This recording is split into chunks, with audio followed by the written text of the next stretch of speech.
इच्छेनुसार भोजन आणि दुःखदारी दूर कर्तव्य उद्धार हे वरदान आहे। त्या शेवकीनबाईच्या मुलाला असं वाटलं का आम्ही दोघं भाऊ आहोत, आम्हाला एखादी बहीण भेटत तर चांगलं झालं असतं, आम्हाला बहीण राहते चांगलं झालं असतं।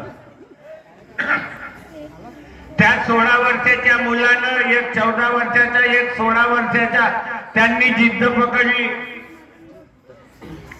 मम्मी म्हणे आम्हाला एक बहीण राहिली असती तर खूप चांगलं झालं असतं।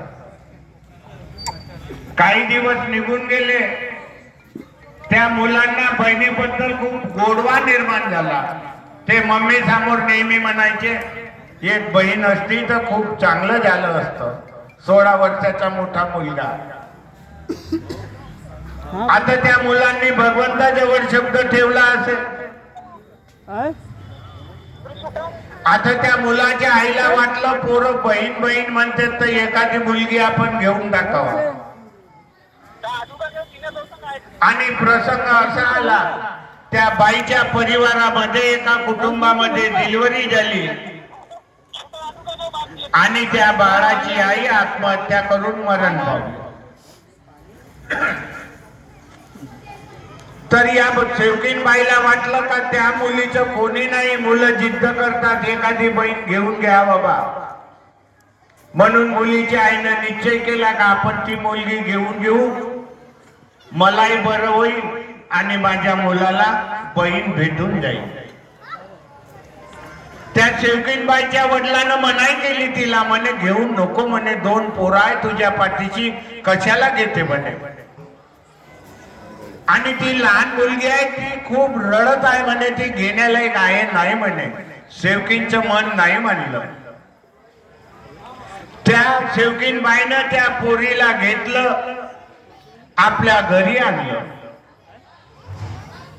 त्या शेवकीनबाईच्या वडिलांना सांगितलं बाई म्हणे तुला झोपू नाही देणार म्हणे, खूप रडते म्हणे।